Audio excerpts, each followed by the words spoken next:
शिकस्त को तस्लीम करेंगे और अल्लाह ने चाहा इसी तनख्वाह पे काम शेख करेंगे। साहब, इमरान खान की जो जुबान है सियासतदानों के बारे में, आप समझते हैं वो सही है? देखें, मौलाना अभी मेरे साथ आए थे, गफूर हैदरी साहब भी गिला कर रहे थे।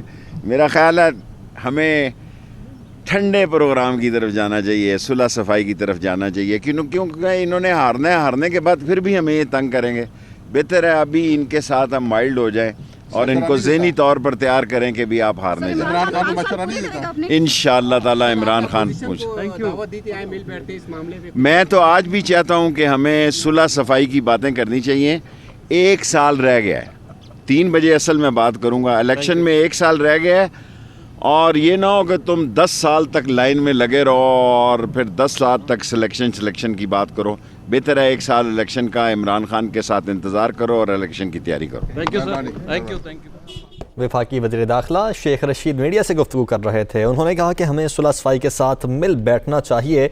इन्होंने हारना ही हारना है, तहरीक अदम एतमाद ये हार जाएंगे। और उन्होंने कहा कि 1 साल बाकी रह गया है, ये ना हो कि 10 साल तक लाइन में लगे रहें। अभी मिल बैठ कर बातचीत करके कोई ना कोई हल निकाल लेना चाहिए।